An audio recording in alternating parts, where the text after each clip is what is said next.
नाजरीन, सोच और फिक्र के नए जाविये नए अंदाज प्रोग्राम कुरान और सेहत के साथ मैं हूँ आपकी होस्ट रक्षंदा बिलाल। नाजरीन, इस्लाम का निज़ाम सेहत इस्लामी नेचर पर मुबनी होने की वजह से महफूज है। इसका काम जो है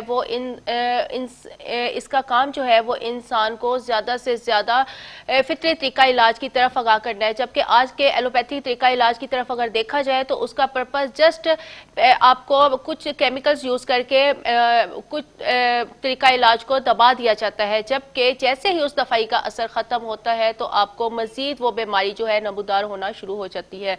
जबकि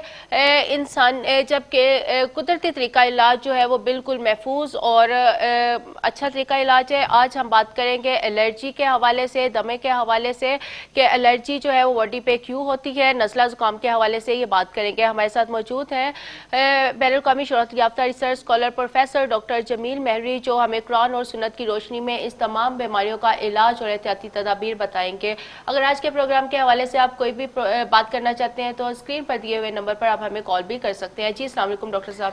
वालेकुम सलाम। डॉक्टर साहब, जैसे कि आजकल एलर्जी और नज़ला जुकाम फ्लू का बहुत ज़्यादा आम चल रहा है, ये बीमारी बहुत ज़्यादा आम हो गई है, क्या कहेंगे आप इसके बारे में? बिस्मिल्लाहिर्रहमानिर्रहीम। सबसे पहले तो ये है कि रक्षंदा, जब हम कुरान के जो ग़ज़ाई असूल अल्लाह ताला ने कुरान में वज़ा किए हैं, जब उनसे बहुत दूर चले जाएंगे और उनको फॉलो नहीं करेंगे और उस कुरान को हम लपेट कर बहुत खूबसूरत ग़िलाफ़ों के अंदर और उनको बहुत ऊंचाई पे कहीं रख छोड़ेंगे कि इसको कमर ना हो और इसका अदब करना है, इसका एहतराम करना है, तो अदब एहतराम ये भी है, लेकिन अगर इसको यूँ देखा जाए कि हमने अगर उसको पिछले 4-6 महीने से या 1 साल से खोला ही नहीं और उसको पढ़ा नहीं है, तो फिर ये कौन सा अदब एहतराम होगा कि हम उसको फॉलो नहीं कर रहे, हम उसको पढ़ नहीं रहे और उसको समझ नहीं रहे, उसको अंडरस्टैंड नहीं कर पा रहे और उस पर उस तरह से हम तवज्जो नहीं दे रहे। तो ये भी कहीं ना कहीं बात जो है ना वो हमें बड़ी अजीब सी लगती है। मांगते फिरते हैं अगयार से मट्टी के चिराग, अपने खुर्शीद पे फैला दिए साए हमने, तो फिर जब ये पोजीशन होगी तो फिर ये मुख्तलिफ इक़साम की एलर्जी और उससे मुख्तलिफ मसाइल जो हैं वो आएंगे। हालांकि अगर देखा जाए तो एलर्जी जो है ये कोई बीमारी नहीं है, ये जिस्म के अंदर एक हसासियत का नाम है और आपकी बॉडी के अंदर से ही ये मसाइल पैदा होते हैं, लेकिन बाहर जो हमें मुख्तलिफ अवामल्स मिल रहे होते हैं उसका इफेक्ट हमारी कुव्वत मुदाफ़िअत जो है वो उसका उस तरह से डिफेंस या दिफा नहीं कर पा रही होती।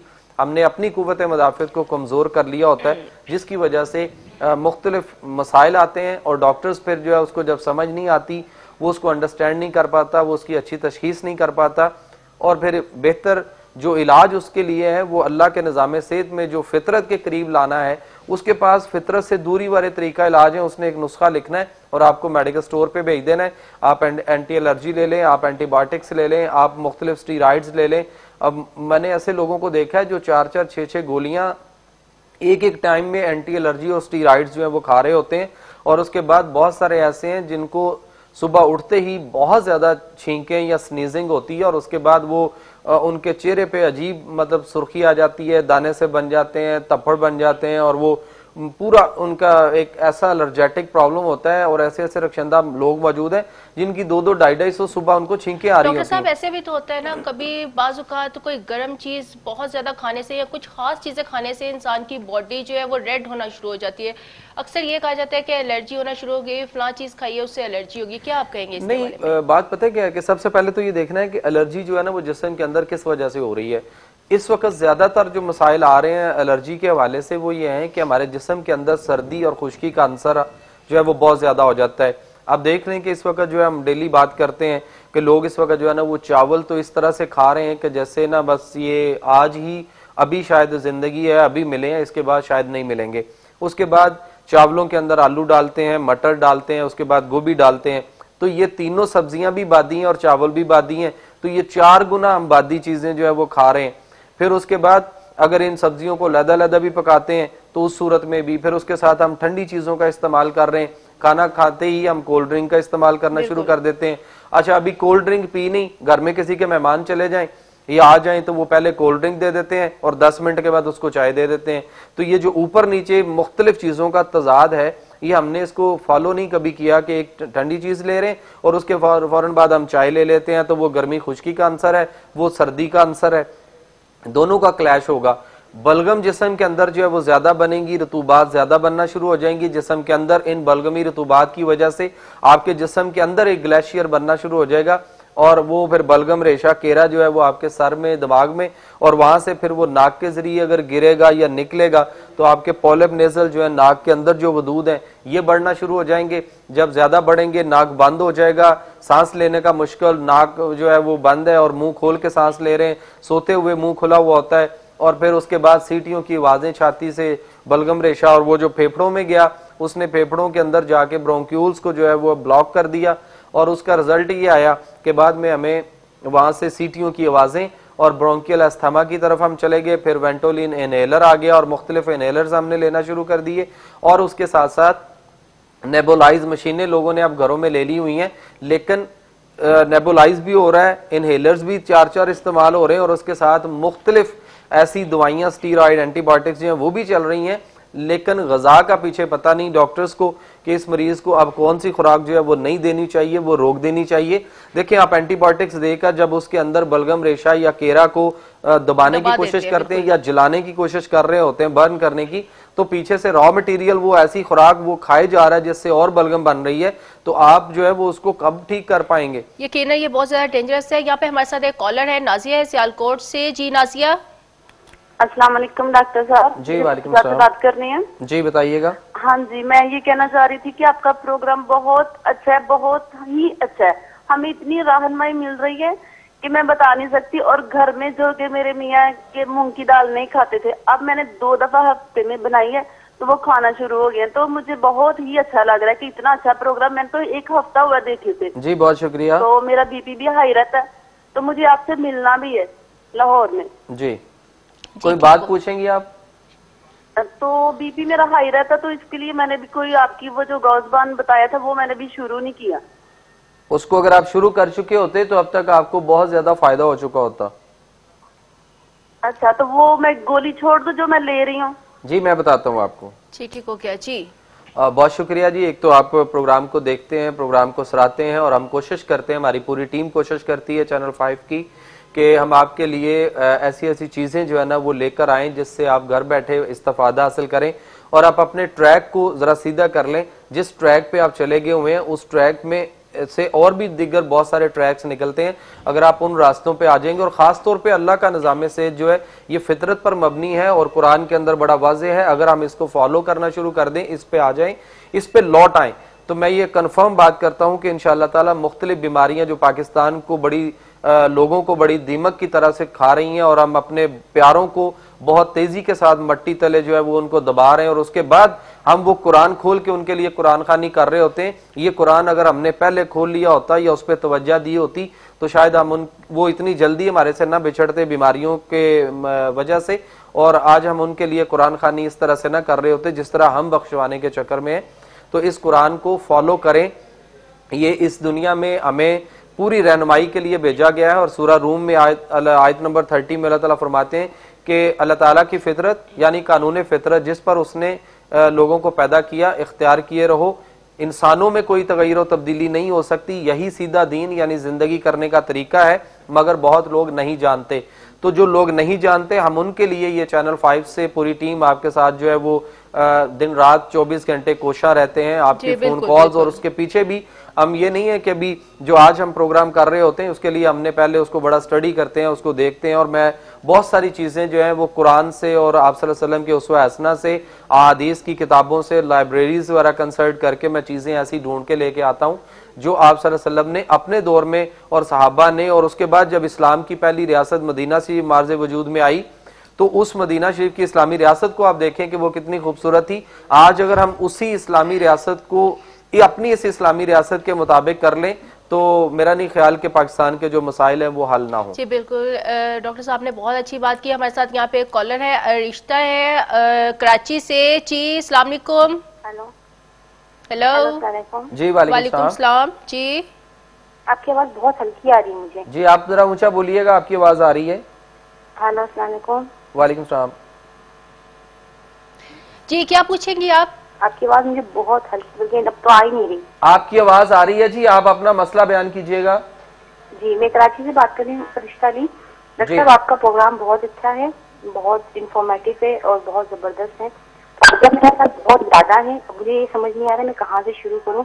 इस वक्त जो मुझे रिसेंटली प्रॉब्लम ये है कि मैं 8 मंथ की प्रेग्नेंट हूँ और जो है वो यूरिन इन्फेक्शन का था, मुझे अभी भी प्रॉब्लम है, पानी वगैरह आना, उसमें स्मेल वगैरह। तो उन्होंने मुझे एंटीबायोटिक वगैरह दिया है, मैं यूज नहीं करती एंटीबायोटिक वगैरह। तो मैं चाह रही हूँ आप मुझे इस सिलसिले में कुछ गाइड करें कि इस तरह के क्या मुझे खाना चाहिए। जी मैं बताता हूँ। जी ठीक हो गया जी, बहुत बहुत शुक्रिया आपका हमारे प्रोग्राम को पसंद करने का। जी डॉक्टर साहब क्या अच्छा, कहेंगे इस तरह से है कि आप एक तो पानी जो है वो उसको सादा पानी या ठंडा पानी पीना छोड़ दें। आप पानी जो है वो जब भी पिए उसको गर्म करके नीम गर्म सिप करके जैसे चुस्कियां लेकर पिए, चूंकि आप सल्लल्लाहु अलैहि वसल्लम की हदीस है। और उसके बाद जो आपने बताया इन्फेक्शन का, तो आप 7 दाना जो है वो पिस्ता के ले लें, ड्राई फ्रूट के अंदर होता है। 7 दाने पिस्ता लेकर आप उसके अंदर से जो गिरी होती है वो निकाल कर आप उसको सुबह और शाम 7-7 दाने जो है वो बतौर एंटीबायोटिक ले सकते हैं। मैंने अपनी लाइफ के अंदर अपनी प्रैक्टिस में नेचुरल एंटीबायोटिक जो है वो पिस्ते से अच्छा मैंने एंटीबायोटिक नहीं देखा। और ये खास तौर पे यूरिनरी ट्रैक्ट इन्फेक्शन के लिए और जिस्म के अंदर मुख्तलिफ इमराज में जो इन्फेक्शन वगैरह हो रही होती है उसके लिए ये बहुत अच्छा है। आप इसको जरा 5 दिन इस्तेमाल करें। और इसके साथ आप सालन में सिर्फ अगर कद्दू का सालन शोरबे वाला बना के इसको अगर आप 2-3 दिन साथ कंटिन्यू लें, या बकरे का गोश्त शोरबे वाला बना के लें और देसी घी का इस्तेमाल करें उसमें, और अगर देसी घी ना हो तो जैतून का तेल इस्तेमाल कर लीजिएगा, तो आपको बड़ी तेजी से जो है वो फर्क पड़ेगा। बिल्कुल, इसको जरूर ट्राई करें। हमारे साथ एक और कॉलर है, मोहम्मद अब्दुल्ला है कामुकी से। जी मोहम्मद अब्दुल्ला, अस्सलाम वालेकुम। डॉक्टर बाजी, हेलो। जी जी वालेकुम सलाम जी, क्या रखा थी बेटी? अल्हम्दुलिल्लाह जी, आप सुनाइएगा। डॉक्टर साहब ये जो ना शादी कमजोरी है, शादी हेपेटाइट है। हेपेटाइटिस है? हाँ जी, हेपेटाइटिस बी। कौन सा हेपेटाइटिस है? हेपेटाइटिस बी है? हाँ जी बी। कितना अरसा हो गया हुआ जी? सर ये 2 साल हो गए। जी 2 साल हो गए। 2 साल हो गए। ट्रीटमेंट क्या किया आपने इसका?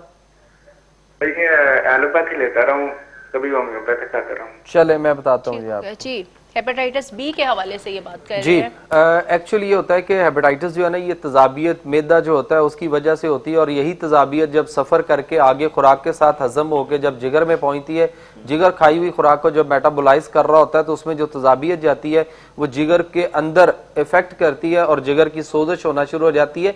जिस तरह से तजाबियत हमारे हलक से गले में आके तो गला खराब कर सकती है, और अगर वो मुंह में आ जाए तो हमने बहुत सारे लोगों को देखा है उनका मुंह पक गया होता है, मुंह में छाले बने हुए होते हैं, और स्टोमाटाइटिस जिसे हम बीमारी कहते हैं वो मुंह का पक जाना वो आ जाती है।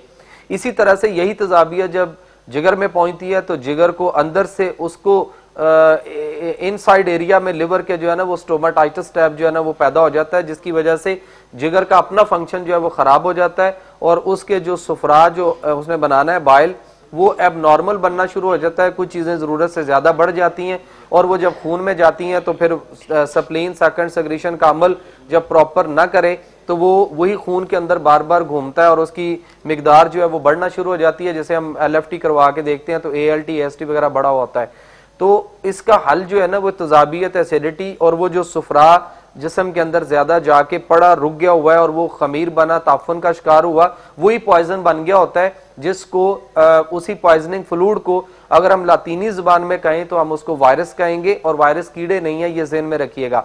और एलोपैथिक तरीका इलाज के अंदर मुख्तलिफ इंजेक्शन थेरेपी और जो दिए जाते हैं राइजर कैप्सूल वगैरह, या ओमेगा दिया जाता है, या ईवियान अक्सर डॉक्टर्स ने प्रेस्क्राइब किया होता है। ईवियान विटामिन ई है, और जो राइजेक ओमेगा या इस तरह के जो फेमेटाडिन स्मेटाडिन 60 के अंदर जो चीजें दी जाती हैं वो बेसिकली मैदे की तजाबियत के लिए दवाइयां हैं और वो हेपेटाइटिस को नहीं ठीक करेंगी। ठीक हो गया। यहाँ पे हमारे साथ एक कॉलर है, मिसेस मुना है, अल्ताफ है कराची से। जी अस्सलाम वालेकुम। जी अस्सलाम वालेकुम। वालेकुम सलाम। जी मैं मिसेस मोना अल्ताफ बात कर रही हूँ। जी बताइएगा। पिछले महीने दिसंबर के महीने में और मैंने मेरे शौहर ने टेस्ट करवाया था तो उनका हेपेटाइटिस C आया था माइनर। जी तो वैसे माशाल्लाह बिल्कुल सही है। मैं जब से उनकी एहतियात कर रही हूँ, बकरे का शोरबा दे रही हूँ, जो आप बताते हैं वो कर रही हूँ, और हकीम से इलाज करवा रही हूँ, उन्होंने भी एहतियात किया और उन्होंने कहा है कोई इतनी परेशानी की बात नहीं है। चले तो मैं आप बताता थोड़ा सा मैं आपसे लेना चाहती हूँ कि मुझे और क्या करना चाहिए। जी मैं बताता हूँ ठीक आपको। हो गया जी डॉक्टर साहब। अच्छा, एक तो ये रुखसंदा हमें देखना है कि ये जो हम कहते हैं ना कि बड़ी माइनर सी बीमारी है, देखिए हेपेटाइटिस C हो या B हो या A हो या A B C D E F तक डायग्नोज हो चुका है दुनिया में। कोई भी हो, बेसिकली ये प्रॉब्लम आ चुकी है। अगर शुरू में वो इतना इफेक्ट नहीं कर रही और आपकी कुव्वत मुदाफ़ियत जो है वो अगर उस पर अमल कर रही है, कोई उसका डिफेंस कर रही है, और अगर स्प्लीन जो है वो तीली सक्कन सेक्रेशन का कुछ अमल करवा रही है, तो अभी आपको वो रिएक्ट नजर नहीं आ रहा।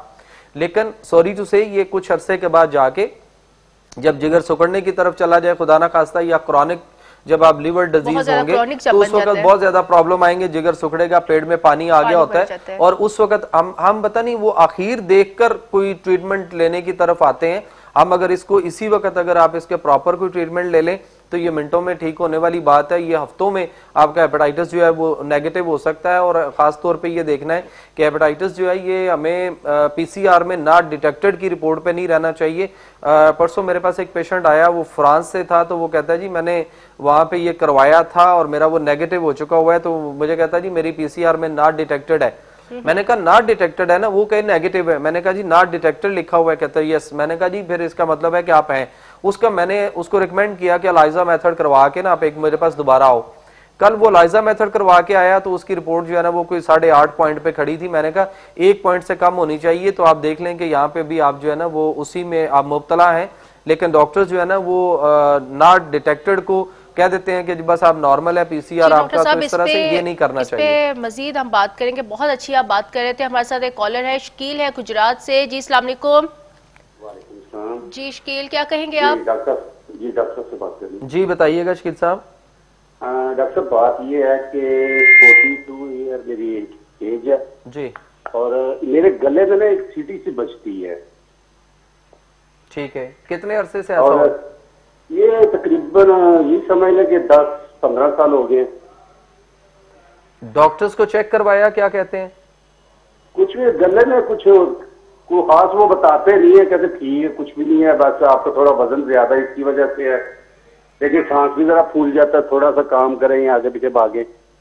ठीक है, और ये बताइएगा कि आप खाने में 2-3 सब्जियां बताइएगा जो आप ज्यादा खाते हैं, फटाफट बताइएगा। मैं मटर खाता हूँ, ज्यादा पसंद करता हूँ जी, और उसके बाद आलू, और उसके बाद ये पालक, गोभी। ठीक है, और चावल की क्या पोजीशन है आपकी? चावल भी खाते हैं, इनकी मेरी पूरी फैमिली चावल पसंद करती है। जी ठीक है, जी ठीक हो गया। ठीक है, मैं बताता हूँ। ठीक हो गया। हमारे साथ एक और कॉलर है, खालिदा है चकवाल से। जी हेलो। जी अस्सलाम वालेकुम जी डॉक्टर साहब। जी वालेकुम सलाम। जी डॉक्टर साहब, मेरा ये प्रॉब्लम है कि मैं बिल्कुल तंदुरुस्त थी, मुझे हेपेटाइटिस सी हुआ जी। उसके बाद जो है वो मैंने इलाज वगैरह करवाया, टीके लगवाए, वो जो बाहर वाले होते हैं। जी, मुझे अब नाम नहीं याद आ रहा, वो 13 इंजेक्शन लगवा लिए? फिर इंजेक्शन लगवाए थे ना पेट में, वो CMH वालों ने लगाए। जी, उसके बाद?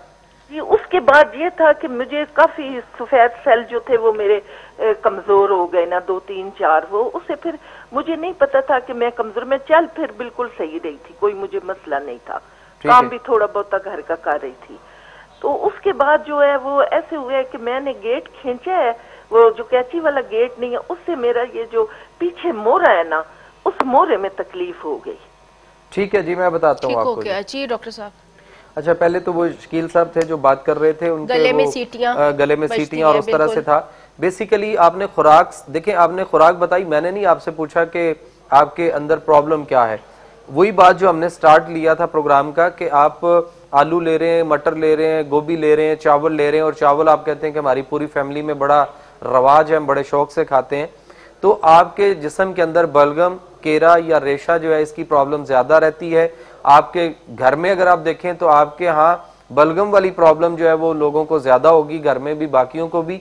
और वही बलगम, रेशा, केरा जो है वो जब गले में गिरता है तो गले में जो है दोनों नालियां, जो सांस और उसकी है खुराक की नाली, उसके करीब जब वो आके कहीं लोथड़ा सा जम जाता है तो उस वक्त वहां से जब सांस लेते हैं तो उस वक्त सीटी निकलती है, और यही प्रॉब्लम आगे चल के आपको दमे का मरीज करेगी। आप अभी से पहले तो ये जो खुराक आप लेते हैं ना, इसको आप जरा थोड़ा सा, बहुत ज्यादा आपने खा लिया, अब आप जरा कद्दू, टिंडे, घिया तोरी, मूली, गाजर, शलजम, पेठा कद्दू की तरफ आए, बकरे का गोश्त शोरबे वाला बना के लें, और उसके बाद आप जो है वो अदरक, जीरा सफेद, और उसके बाद लौंग और दालचीनी और मुलट्ठी, इसका कावा बनाकर आप सुबह दोपहर शाम लें तो आपको बड़ी तेजी से फाका होगा।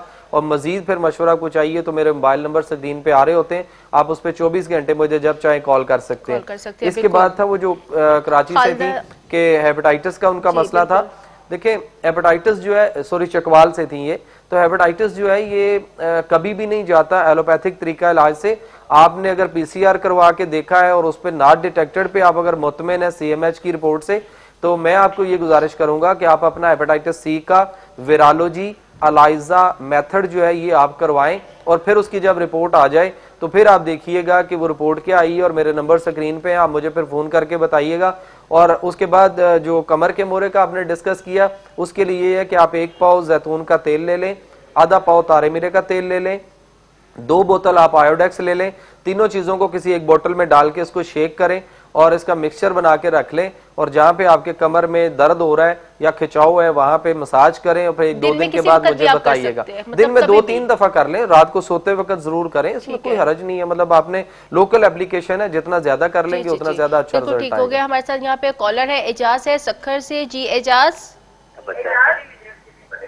सर। जी वालेकुम सलाम। अपने टीवी का वॉल्यूम पहले बंद कीजिएगा जी। जी बताएं सर। ये मेरे सीधे टांग में गोडे के ऊपर समझे बहुत दर्द होता है, ऐसे खिंचाई, और उल्टे हाथ के ऊपर मोड़े के ऊर साहब बहुत दर्द होता है, और मैं तिल जैसे मैं खाता हूँ नहीं सर जी, समझे, तो खुजली हो जाती है और मेरे मुंह सूज जाते, होठ सूज जाते हैं। क्या चीज खाने से होता है? नहीं करवा सकता हूँ डॉक्टर किसी से। क्या चीज खाने से होता है? मैं जी सर। क्या चीज खाने से होता है ये प्रॉब्लम? सर ये तिल और ये अपना सेब और आड़ू, ये कभी शौक होता है खाने के लिए सर, तो जी ठीक है, मैं बताता हूँ जी आपको। बहुत शुक्रिया। एक्चुअली ये है कि जो आपके घुटनों का दर्द या जोड़ों में मुख्तलिफ जगहों पे आपने जो दर्द की बात की है, बेसिकली एक तो आप बादी चीजें ज्यादा खा रहे हैं, उससे ज़ाहिर तजाबियत बढ़ती है, और वो तजाबियत से जब कार्बन बनता है, और कार्बन से जब हड्डियां जो है ना वो कमजोर होना शुरू हो जाती हैं, हड्डियां गलना सड़ना शुरू हो जाती हैं, वीक होती हैं, उनमें खुरदरापन आना शुरू हो जाता है, तो फिर जारी बात है जोड़ों में और मुख्तलिफ जगहों पर दर्द आएगा। दूसरा, इसी खुराक की वजह से आपके यूरिक एसिड जो है वो बढ़ना शुरू हो जाता है, और हम यूरिक एसिड के लिए जो है ना मुख्तलिफ दवाइयाँ जो यूरिक एसिड को वक्ती तौर पे दबाती हैं, या वो और मजीद जम जाता है, रुक जाता है, तो वो उसके बाद हमने देखा है कि जोड़ों के ऊपर ज्यादा स्वेलिंग आना शुरू हो जाती है, और जोड़ जो है ना वहां से वो जो यूरिक एसिड वाली जगह होती है वो पिलपली सी गिल्टियां टाइप आगे बाहर को निकलना शुरू हो जाता है। तो बराए मेहरबानी ये है कि आप यूरिक एसिड का प्रॉपर वो ट्रीटमेंट लें, अल्लाह के निज़ाम सेहत की तरफ आ जाएं, तो ये सारी मसाइल जो है वो ठीक होने वाले हैं। अदरवाइज अगर आप पेन किलर लेंगे और दर्द वाली दवाइयां अगर आप ज्यादा खाते रहेंगे तो उससे जो है वो आपकी दर्द ठीक नहीं होती। अलार्म सिस्टम आपका जो है नर्वस सिस्टम में जिसने महसूस करके उसको हम दबा रहे होते हैं, वो दब गया होता है, वो सो गया होता है, सुन्न हो गया होता है, जिसकी वजह से हमें कुछ घंटे जो है वो दर्द जो है वो महसूस नहीं होती।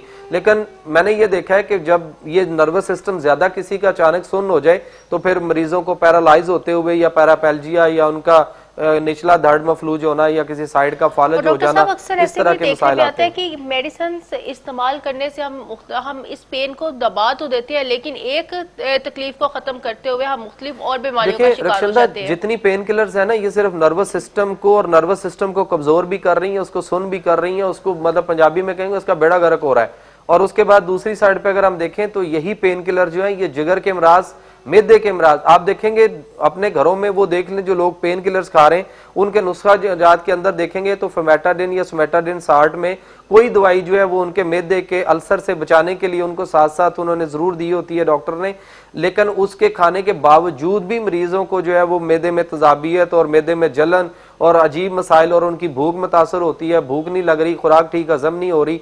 तो हम अपने इन दवाइयों को खा के, ये जो मसनूई केमिकल्स हैं इनसे इसके अंदर कैफीन होती है, और वो कैफीन जो है वो जाके उसको सुन कर देती है, दिमाग को एक नशा है, और आप दर्द महसूस नहीं कर रहे होते। तो दर्द का 2 गोली नहीं होता कोई भी पेन किलर। आप बेसिकली दर्द को देखें कि किस खराबी की वजह से है, उस खराबी का इलाज करवाएंगे जी, रूट कॉज पे जाएंगे तो वो मुस्तकिल ठीक होने की तरफ आप आ जाएंगे और आपको दवाइयों से और उन मसाइल से जान छूट जाएगी। वरना आप पेन किलर्स पे लगे रहेंगे तो गुर्दे डायलिसिस तक पहुंच चुके हुए हैं, लोग गुर्दे वाश करवा रहे हैं, हालांकि वो गुर्दे वाश नहीं हो रहे होते, वो बेसिकली तो ब्लड वॉश हो रहा होता है जिसके अंदर क्रेटानाइन और यूरिया जो कि वो बढ़ा हुआ होता है। बिल्कुल ठीक हो गया। यहाँ पे हमारे साथ एक और कॉलर है, अस्मा है नौशहरा से। जी अस्मा, क्या कहेंगी आप? अस्सलाम वालेकुम। जी वालेकुम अस्सलाम। डॉक्टर साहब, मैंने ना आपसे वो पूछना था कि मेरे मियाँ हैं, 4 माह पहले ना उन्हें शुगर का अटैक हुआ है जी। उनकी शुगर हाई हो गई थी। वो सऊदी अरब में होते हैं लेकिन अब ठीक रहते हैं। तो वो जो है ना आपका प्रोग्राम ऑनलाइन देखते हैं। ठीक है। तो वो कह रहे हैं कि मैं अगर दवाई लेना चाहूँ तो कैसे लूँ? जी मैं बता देता हूँ जी आपको। जी बिल्कुल ठीक हो गया। हमारे साथ एक और कॉलर है, सदफ है कराची से। जी सदफ, क्या कहेंगी आप? जी अस्सलाम वालेकुम। वालेकुम अस्सलाम। जी मुझे डॉक्टर साहब से पूछना है, मैंने कल भी कॉल की थी। मुझे अपने बेटे के बारे में पूछना है। वो 14 साल के हैं लेकिन उनकी हाइट जो है ना, कद उनका कम है। 11-12 साल के वो लगते हैं और खाते पीते भी बहुत कम है, कमजोर भी है। जी ठीक है, मैं बताता हूँ। जी मैं बताता हूँ आपको। जी बहुत शुक्रिया।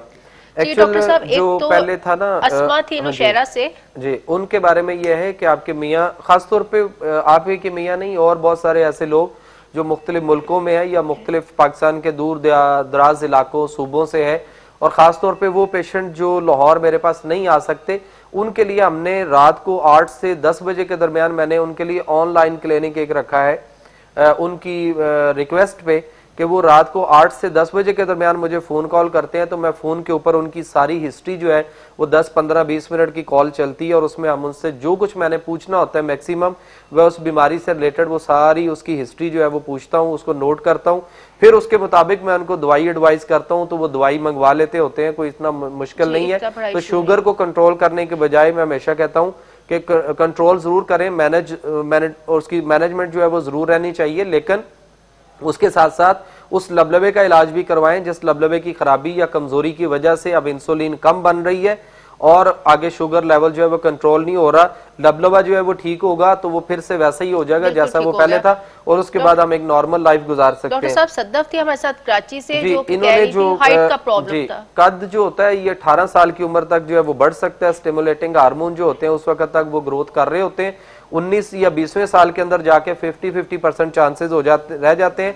और इसके बाद अगर कोई दावा करे कि वो कद बढ़ने, बहुत सारे इश्तहारात ऐसे भी मैंने देखे हैं अखबारात के अंदर कि वो कहते हैं कि 30 साल के लड़के लड़कियां भी जो है ना वो 10 इंच कद 1 माह में बढ़ा सकते हैं। तो कवानीन कुदरत जो है, अल्लाह ताला भी जो है जो पूरी हमारी ग्रोथ कर रहा है और हमें पाल रहा है, परवान चढ़ा रहा है, अल्लाह ताला का निज़ाम कुदरत भी जो है वो भी 1 महीने में 10 इंच कद बढ़ाना नहीं है। तो इसलिए ऐसे इश्तहारबाजी लोगों से बचें जो स्टीराइड डाल के और बहुत सारी ऐसी चीजें जो आपसे सिर्फ पैसे बटोर रहे हैं और उसके बाद आपके अंदर बहुत सारी बीमारियां का मजमूआ बन रहे हैं। अच्छी खुराक जो है उसके ऊपर फोकस रखें। यहाँ पे हमें कॉल लेते हैं, शाहिद है हमारे साथ मुल्तान से। जी Shahid.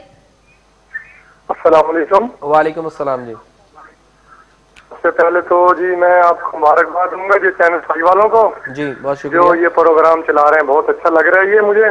Thank you so much. और मेरा सवाल ये है कि मेरे मैदे में सर बहुत तकलीफ होती है। जब मैं खाना खाता हूँ ना तो मेरा मैदा सूज जाता है, बहुत ज्यादा ऐसे हो जाती है मुझे। जी मैं बताता हूँ सर आपको। बहुत शुक्रिया जी। ठीक हो गया जी डॉक्टर। एक्चुअल आपने जो मैदे की बात की है ना, एक तो ये है कि आप वो चीजें आज से खाना शुरू कर दें जो आपको फ्रेश, तरोताजा, उम्दा। कुरान में सूरा काफ में आयत नंबर 19 में अल्लाह ताला फरमाते हैं कि अज़ का तामन, उम्दा और तरोताजा खाओ। लेकिन हम सारी चीजें बासी लेते हैं, खासतौर पे जो चीजें हम डब्बों में पैकिंग हुई हुई लेते हैं या वो चीजें जो हम जाके मार्केट से कहीं से लेते हैं जो फ्रीजर में लगी हुई हैं, इन चीजों से हम अवॉइड करना शुरू कर दें तो पाकिस्तान बीमारियों से बाहर निकल सकता है। पानी ताजा की बजाय गर्म पीना शुरू कर दें, तब भी पूरा पाकिस्तान बीमारियों से निजात हासिल कर सकता है। और खासतौर पर जो आप चटपटी मुरगन ग़िज़ाएं खाते हैं और घर में जो आप आलू, गोभी, मटर, चावल, चिकन खाते हैं, अंडा ब्रायलर लेते हैं, ये चीजें जो है ये तेजी से तजाबियत और एसिडिटी को जन्म देती हैं। ठंडा पानी बहुत ज्यादा तजाबियत को जन्म देता है, लेकिन हम इस पे गौर नहीं कर रहे। कोल्ड ड्रिंक्स जो है वो बहुत ज्यादा एसिडिटी, तजाबियत की तरफ लेकर आती हैं। आप ये करें कि एक तो आपके जो मैदे में आपने स्वेलिंग की बात की है ना, आप 1 गिलास गरम गरम दूध के अंदर 1 चम्मच हल्दी डाल के जो है वो सुबह शाम 2 टाइम जरूर पिए, तो ये आपके लिए बहुत अच्छा है। और उसके साथ आप ये करें कि जब आप खाना खाएं तो सुबह पराठा नहीं लें या डब्बा रोटी का इस्तेमाल नहीं करें और आप खुशक चपाती लें, उसको नीचे उतार के जब पक जाए उसके ऊपर आप देसी घी लगाना चाहें या मक्खन लगाना चाहें तो जितना मर्जी लगा सकते हैं। और उसके बाद कद्दू, टिंडे, गियातोरी, मूली, गाजर, शलजम, पेठा कद्दू, इसका इस्तेमाल काली मिर्च में सालन बना के करें। बकरे का गोश्त शोरबे वाला लें। मेथी खाली पका के खाएं, आपके लिए बहुत अच्छी है। आप सल्लल्लाहु अलैहि वसल्लम ने फरमाया कि अगर मेरी उम्मत को पता चल जाए कि मेथी के अंदर क्या क्या ख्वास पाए जाते हैं तो ये अपना जेवर बेचकर मेथी जो है वो खरीदती फिरे, लेकिन हम उसमें आलू डाल देते हैं। और एक आपको लास्ट बता दूं कि आप अदरक, जीरा सफेद और सब्ज पुदीना और कलवंजी 4 चीजों का कावा बना के सुबह दोपहर शाम लें तो आपका मैदे का मसला हल हो जाएगा। डॉक्टर साहब ने बहुत खूबसूरत डाइट के हवाले से बात की है, ये जरूर आप इस तरह की डाइट अप्लाई करें। इसके साथ ही हमारे साथ एक कॉलर है, आबिद है कोहाट से। जी आबिद। अस्सलाम वालेकुम। वालेकुम अस्सलाम जनाब। डॉक्टर साहब क्या हाल है? अल्लाह का बड़ा करम है जी, आप सुनाएं। ठीक ठाक दुआएं। डॉक्टर साहब मेरा मेरे का प्रॉब्लम एक तकरीबन 1 साल से है, तो हर 10-15 दिन बाद मेरी मुंह पे छाले निकल आते हैं और मुंह से जो है ना वो बदबू आते हैं। मैं हर रोज मसवाक भी इस्तेमाल करता हूँ 5 दफा, लेकिन फिर जी अभी छाले निकल आते हैं। अभी मैं बात बता रहा था जो इससे पहले वो आपने सुनी है, जो मैं मुल्तान से कॉलर्स को बताई है, मुख्तलिफ चीजें बताई हैं। जी जी वो तो मैंने सुनी, लेकिन ये छल्ले निकल आते जबान। जी मैं बता देता हूँ। यहाँ पे हमारे साथ एक और कॉलर है, हुमा है हैदराबाद से। जी हुमा। अस्सलाम वालेकुम। वालेकुम अस्सलाम। जी डॉक्टर साहब मुझे ये कहना है कि मेरी टांगों में बहुत ज्यादा दर्द होता है और भी मैंने एक्सरे भी कराया था ना, तो वो कह रहे हैं आपका घुटना जो है घिस रहा है, मतलब जिम वगैरह भी ज्वाइन किया हुआ है मैंने, तो अब जिम तो नहीं जा रही हूँ, मेरी टांगों में बहुत दर्द है। थोड़ा सा भी चल लेती हूँ ना, वॉक करती हूँ थोड़ी सी भी, तो मेरे दर्द होता है बहुत ज्यादा। फिर पेन किलर लेती हूँ तो मेरे वही मैदे में तकलीफ होती है, जैसा कि अभी आप बता रहे हैं। वो तो आप पेन किलर खा रहे होंगे ना, तो जाहिर है उससे मैदे में जलन आना शुरू हो जाएगी। आपने यूरिक एसिड टेस्ट करवाया? जी यूरिक एसिड बिल्कुल नॉर्मल है मेरा, अभी विटामिन D3 26 आया है। चले ठीक है, मैं बताता हूँ। ठीक हो गया डॉक्टर साहब। ये आबिद जो थे कोहाट से, जैसे मुंह में छाले बनने की वजह से, बात वही है जो हम पहले बात कर चुके हैं कि वही चीजें खानी है जो आबिद साहब आपने पहले सुनी, वही चीजें थी कि आप कद्दू, टिंडे, गियातोरी, मूली, गाजर, शलजम, पेठा कद्दू का इस्तेमाल करें। बकरे का गोश्त शोरबे वाला बना के लें। मूंगी की दाल पतली लें और मेथी खाली बना के आप खाएं, उसमें आलू नहीं डालने। और अदरक, जीरा, पुदीना और कलवंजी का कावा बना के आप सुबह दोपहर शाम लें। और गरम गरम दूध 1 गिलास के अंदर आप हल्दी डाल के लें, तो ये आपको आपके पूरे मैदे के निजाम को ठीक करेगी।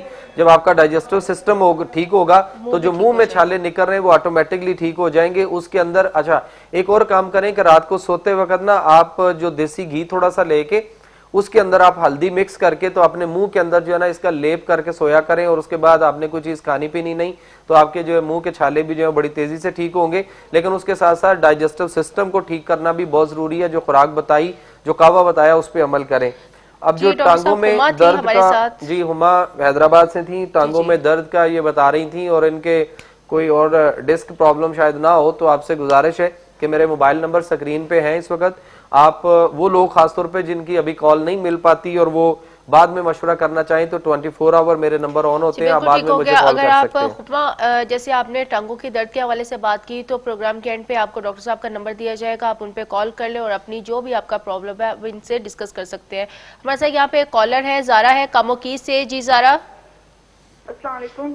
वालेकुम अस्सलाम। जी जी डॉक्टर साहब से बात करनी है कि पानी के टॉपिक के हवाले से भी आप कोई प्रोग्राम करें कि पानी जिन जगहों पे गंदा पानी आता है, पोल्यूटेड वाटर आता है, तो उसको कितनी देर बॉईल करना चाहिए और फिर उस पानी को कितने दिनों तक यूज किया जा सकता है। शुक्रिया जी बहुत शुक्रिया, मैं बताता हूँ जी। अच्छा एक तो हमें ना ये कॉन्सेप्ट क्लियर करना है कि जिसको हम कहते हैं ना गंदा और पोल्यूटेड पानी है। आप जरा चोलस्तान का वो एरिया देखें जहाँ पे टोबा होता है उसको कहते हैं, और उसमें खासतौर पे जो बावलपुर, अहमदपुर, शर्किया साइड पे जो लोग रह रहे हैं ना, उन्होंने देखा होगा वहां पे चोलस्तान के अंदर टोबे होते हैं, बारिश का पानी आके खड़ा होता है और उसी बारिश के पानी को इंसान भी पी रहा है, वहां जानवर भी पी रहे हैं, वहां पे कुत्ते और ऊंट वगैरह भी पी रहे हैं, सांप भी वहीं से पानी पीता है और इंसान भी वहीं से पानी पीता है। हमारी कुव्वत मदाफे स्ट्रांग हो। आप देख लें कि लोग अभी भी बहुत सारे इलाकों में ये देखा है देहातों में खासतौर पे कि अभी भी लोग खाले का या नहर का पानी पी रहे होते हैं। और अगर हम नहरी निजाम को या दरियाओं को देखें तो वहां पे हमने कितना गंदा पानी उसमें डाला हुआ है, गटरों का सारा पानी उसमें जाता है। उसके बाद बहुत सारी फैक्ट्रियों का केमिकल वाला पानी उन दरियाओं में होता है, लेकिन वो आगे जिम्मेदार जो है, किसान जो है, वो वही पानी पी रहा होता है जिस खेत में वो काम कर रहा होता है। उसके पास वो पानी, साफ पानी मुयसर नहीं होता। कुव्वत मदाफ़त अगर स्ट्रांग है तो पानी कुछ नहीं कहता। हाँ, अलबत्ता ये जरूर है जो 1500 साल पहले आप सल्लल्लाहु अलैहि वसल्लम ने फरमा दिया कि पानी लें जहां से भी जैसा भी हो, उसको आप थोड़ा सा जब गर्म करेंगे तो ऑटोमेटिकली वो जो है उसके अंदर जर्म्स जो है वो खत्म हो जाएंगे, और पानी को चुस्कियों के साथ जब गर्म पिएंगे तो आपके अंदर बहुत सारे जर्म्स जो है वो क्लियर होंगे और आपके जो अंदर एसिडिटी तेजाबियत हो रही होती है। और बहुत अच्छी बात आपके पानी के ऊपर थी, मुझे एक बात याद आ गई कि ये पानी जो हम खाने के साथ पी रहे होते हैं, ये जितना भी अच्छा साफ सुथरा मिनरल वाटर क्यों ना हो, 60 रुपए लीटर लेकर हम पानी की बोतल जो है ना वो रेस्टोरेंट में बैठ के पी रहे होते हैं, लेकिन जो खाना बना हुआ होता है वो कढ़ाई की शक्ल में होता है, तो कढ़ाई में सारी तेजाबियत और कार्बन है, तो उस पानी का मिनरल वाटर का 60-70 रुपए या 100 रुपए की बोतल साथ लेकर पीने का क्या फायदा। और अगर उस होटल के पीछे जब वो खाना बना रहे होते हैं वहां के अगर हम हालात देख लें तो फिर हम मिनरल वाटर को भूल जाएं कि सिर्फ मिनरल वाटर से बीमारियों से हम बचाव नहीं कर सकते। और पानी जो रक्षंदा हम पी रहे हैं ना, ये खाने के साथ जब आप देखते हैं, हम जो भी सालन खा रहे होते हैं, सालन के ऊपर एक चिकनाई होती है, खा वो हम कुकिंग ऑयल में खाना बनाया हुआ हो या डालडा घी में हो या किसी भी ऑयल में हो, तो वो जो चिकनाई होती है वो जब हम अंदर अपने जिस्म में लेकर मैदे में जाते हैं तो ऊपर से जब हम ठंडा पानी पीते हैं या बहुत ज्यादा ठंडा पीते हैं तो वो चिकनाई अंदर जाके जम जाती है और उस चेपड़ियां सी बन जाती हैं और वही बैड कोलेस्ट्रॉल बन रहा है, जिसको डॉक्टर भी अंडरस्टैंड नहीं कर पा रहे। और उसको हम नहीं रोक रहे कि हम पानी जो है वो उसको गर्म करके अगर पिए तो ये खुराक के हाजमे में भी मदद देगा और कोलेस्ट्रॉल नहीं बनेगा। एक कॉलर है जाहिद है पिंडी से। जी जाहिद, हेलो, अस्सलाम वालेकुम। जी वालेकुम सलाम जाहिद साहब। अस्सलाम वालेकुम। वालेकुम सलाम जी, बताइएगा, आवाज आ रही है? बोल रहा हूँ पिंडी से। सर मेरा एक छोटा सा मसला है, ये मेरी एक टांग जो है वो सूख रही है, 2 मोरों में तकलीफ है नीचे, तो एक टांग जो है वो सूख रही है। मोरों में तकलीफ है? 2 मोरों में तकलीफ है, नीचे वाले जो 4 और 5 नंबर है जी, तो टांग सूख रही है। मैंने CMH में चेक करवाया था, उनका ये ठीक नहीं हो सकता। जी ठीक है, मैं बताता हूँ जी। ठीक हो गया। हमारे साथ एक और कॉलर है, मोहम्मद अजमल है सिंध से। जी हेलो जी, अस्सलाम वालेकुम। वालेकुम अस्सलाम जनाब। जी डॉक्टर साहब ने ना एक प्रोग्राम में कहा था कि इंसुलिन हराम है जी, इसकी थोड़ी सी तशरीह बता दें मुझे। और मुझे शुगर और मेरी जो बेटी है उसकी रीढ़ की हड्डी में अक्सर दर्द रहता है, उसके लिए प्लीज कुछ बता दें आपकी। जी मैं बता देता हूँ। जी शुक्रिया बहुत बहुत आपका। एक्चुअल आपने भी अभी रीढ़ की हड्डी की बात की और उससे पहले जो जाहिद साहब रावलपिंडी से थे वो भी कह रहे थे कमर के मोरों का मसला है। तो मैं अक्सर बताता हूँ, एक तो आप ये करें कि जैतून का तेल 1 पाव ले लें, आधा पाव तारे मीरे का तेल ले लें और 2 बोतल आयोडेक्स, तीनों चीजों को मिक्सर बना के रख लें और जहाँ पे दर्द या खिंचाव है उस जगह पे इसका दिन में 3-4 दफा मसाज करवाएं। और जाहिद साहब आपसे गुजारिश है कि मुझे बाद में कॉल कर लीजिएगा, मुझे आपकी हिस्ट्री लेनी पड़ेगी। और जहां तक आप कहते हैं ना डॉक्टर्स ने कहा है कि इसका कोई इलाज नहीं है, तो उस डॉक्टर उस मुआलिज की तरफ लौट आए जिसको कुरान में अल्लाह ताला ने फरमाया कि तबीब तो मैं खुद हूं। तो जो अल्लाह ताला तबीब है उससे बड़ा कोई तबीब कोई स्पेशलिस्ट नहीं हो सकता। जब आप उसकी तरफ आएंगे, उसके निजाम सेहत की तरफ आ जाएंगे तो इंशाल्लाह खैर हो जाएगी। और अगर हम दूसरों से पेन किलर खा के, तो आप समझते हैं तो आपने पेन किलर खा खा के और विटामिन खा खा के अब आप देख लें कि मोरों की वजह से आपकी टांग सूखना शुरू होगी और अब उन्होंने आपको लाइलाज डिक्लेयर कर दिया। तो जब पहले इलाज नहीं था तो उस वक्त ही वो ऐसा ना करते या उसको जो उस वक्त जवाब देते। डॉक्टर साहब जैसे कि ये बात की कि इंसुलिन हराम है, इसके बारे में आप कुछ देखिए, इंसुलिन जो है ना, ये मैं पूरा इसका लिंक दे सकता हूँ इंटरनेट के ऊपर। जो है वो एक रिसर्च पड़ी है इंग्लैंड यूनिवर्सिटी की एक, उसके अंदर उन्होंने दिया हुआ है पूरा कि जी इंसुलिन जो है ये पोर्क से बनती है, सुअर से बनती है और अल्लाह ताला ने कुरान में 4 जगहों पे सुअर को हराम करार दिया है। और अगर कोई पूरा कुरान नहीं खोल सकता तो सूरा बकरा की आयत नंबर 168 जो है उससे 172 तक 168 से 172 तक जो है ना, इस आयात को आप तर्जुमा पढ़ लीजिएगा, आपको बड़ा वाज़ेह हो जाएगा कि अल्लाह ताला फरमाते हैं कि तुम पर हराम किए हैं मुर्दार, खून, सुवर और वो चीजें जिन पे तुम अल्लाह का नाम लेने के अलावा या गैर अल्लाह का नाम लेकर ज़िबा करते हो। तो पोर्क को जो नजसुल ऐन भी कहा है कि ये किसी भी सूरत में जो है वो पाक नहीं हो सकता। और आप सल्लल्लाहु अलैहि वसल्लम से सहाबा ने पूछा कि या रसूल अल्लाह बहुत सारी चीजें अल्लाह ने कुरान में वही की शक्ल में हराम करार दे दी, हमने खाना पीना छोड़ दी हैं, लेकिन या रसूल अल्लाह इनमें कुछ चीजें ऐसी हैं जो बतौर दवाई इलाज मुआलजा में हम कहीं थोड़ा बहुत इस्तेमाल करते हैं। तो आप सल्लल्लाहु अलैहि वसल्लम ने फरमाया, उसका जवाब दिया कि अगर इन चीजों में शफा का जर्रा भी अंसर होता तो अल्लाह इनको खाने पीने में हराम क्यों करार देते। यहाँ पे हमारे साथ एक कॉलर है, शुमाइला है गुजरावाला से। जी शुमाइला। अस्सलाम वालेकुम डॉक्टर। वालेकुम सलाम। डॉक्टर साहब जो आपने पूछा था कि ये कहवा जो आपने बताया था पुदीने का, अदरक का, जीरे का, ये सांस की नाली में मेरे वरम है, तो मैं उसके लिए पीती हूँ, तो वो मैं 2-3 दिन के लिए बना कर रख सकती हूँ? बहुत शुक्रिया जी।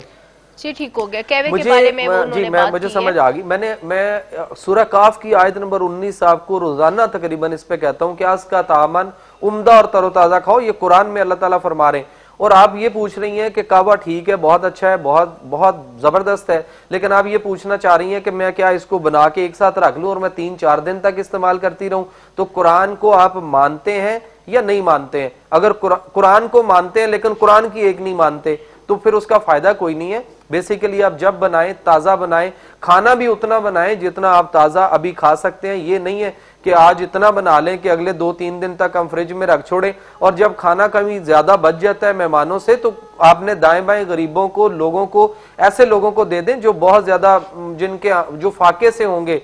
हज़रत उमर फारूक रात को गलियों में निकल के देखा करते थे कि मेरे जो कौम है उसमें से कौन भूखा प्यासा तो नहीं सोया।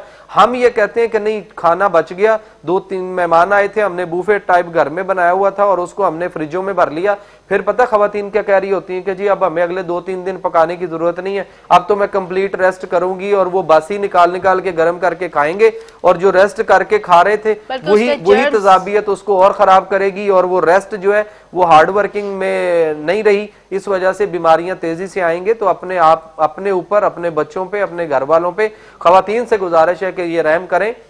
आप ये देखती हैं कि आपके घर में जो मियाँ हैं वो आपके घर से बाहर जाके किस तरह मेहनत मजदूरी करके कमा के लेके आते हैं, तो आप उनके लिए इतना नहीं कर सकते कि आप उतना को पकाएं जितना अभी खा लिया जाए। और फ्रिजों, अगर हम ये कुरान की आयात को अगर हम फॉलो कर लें तो फ्रिजेस का इस्तेमाल, डीप फ्रीजर का इस्तेमाल, उसके बाद स्प्लिट विंडो एसी वगैरह का इस्तेमाल, ये जापान के अंदर जो है वो बिल्कुल नहीं है, किसी के घर में नहीं है। और वहां पे जो फैक्ट्री ऑनर्स हैं उनके अपने घरों में, उनके फैक्ट्री में, उनके ऑफिस में इसका इस्तेमाल नहीं है, वो गर्म पानी पीते हैं। लेकिन उन्होंने ये चीजें बनाकर तमाम दुनिया में फैला के बीमारियों का मजमुआ बना दिया पूरी कौम को, पूरे मुआशरे को। तो हमें ये चाहिए कि इस वक्त जो हमारा बिजली का शॉर्टफॉल चल रहा है और उसमें जो मसाइल हैं, हम इन चीजों से जरा अवॉइड करें तो बीमारियों से भी बाहर आ जाएंगे और हमारी सनत जो है वो भी तरक्की कर जाएगी। लेकिन हम करना नहीं चाहते कुरान को फॉलो। जी बिल्कुल ठीक हो गया जी। डॉक्टर साहब, अगर अस्थमा या इसके हवाले से, कोई एलर्जी के हवाले से कोई आप डाइट चार्ट देना चाहे तो? जी, उसके लिए ये है कि ये जो एलर्जी, नज़ला, ज़ुकाम, बलगम, कीड़ा, रेशा के जितने पेशेंट्स हैं, ये अगर खुराक में थोड़ा सा तब्दीली अपने अंदर ले आए, उसमें टाइम हमारे पास शॉर्ट उसमें यह है कि ये नाश्ते में अंडा फ्राई लें, भुने हुए चने, किशमिश ले सकते हैं, बादाम ले सकते हैं, बादाम की गिरियां, मुरब्बा आमला ले सकते हैं, मुरब्बा आम ले सकते हैं, खजूर ले सकते हैं, चलगोजे ले सकते हैं, खुबानी खुशक ले सकते हैं, अखरोट ले सकते हैं। और ये रोटी कम और सालन ज्यादा जो है वो खाएं। और अदरक का कावा, अदरक 3 माशा, जीरा सफेद 2 माशा और मुलट्ठी 2 माशा, इसका कावा बनाकर 1 गिलास पानी में, तो जब वो हाफ रह जाए तो उसको शहद डालकर नीम गर्म पिए। दोपहर और रात के खाने में बकरे का गोश्त ले सकते हैं, बकरे की कलेजी खा सकते हैं, अंडा, लेकिन अंडा देसी होगा, ब्रायलर बाजार वाला नहीं हो। मुर्गी देसी ले सकते हैं, भिंडी तोरी ले सकते हैं, मूली, गाजर, मेथी, पेठा कद्दू, मूंगरे ले सकते हैं, करेले ज्यादा प्याज वाले खा सकते हैं, सरसों का साग है, बाथू का साग है, मकू का साग है जिसे पीलक कहते हैं, अदरक, लहसुन और प्याज की भुजिया ले सकते हैं, टिंडे, देसी कद्दू, घिया तोरी, शलजम बकरे के गोश्त में डालकर ये बनाकर खाएं। और मसाला जात में ये सब्ज मिर्च, सुरख मिर्च, हल्की काली मिर्च, हल्दी, अदरक, लहसुन, प्याज, जीरा सफेद, तेज पत्ता, लौंग, दालचीनी, देसी घी और जैतून का तेल, उसमें ये खाना बनाएं। और फलों में जो है ये अंगूर, बादाम, खुबानी, अमरूद, खरबूजा, किशमिश, खजूर, आम, चलगोजे, किशमिश, अखरोट और शहतूत, इन चीजों का ये इस्तेमाल अगर करें और इसके अलावा बाकी चीजों को छोड़ दें तो जितने मरीज रक्षंदा ये नाक कान गला की प्रॉब्लम, अस्थमा के हैं या टॉन्सिल्स के हैं या नाक के दूध बड़े हुए हैं, तो ये तेजी से ठीक हो सकते हैं। हमारे प्रोग्राम का टाइम शॉर्ट है जी नाज़रीन, प्रोग्राम आपने देखा, आप उम्मीद आपको पसंद आया होगा। अगर आप डॉक्टर साहब से मजीद कोई बात करना चाहते हैं तो आप उन्हें 032194623350 पर आप उन्हें कॉल भी कर सकते हैं। इसके साथ ही अपनी होस्ट रक्षंदा बिलाल को दे इजाजत, अपना बहुत सारा ख्याल रखें। टिल देन टुमारो, अल्लाह हाफिज।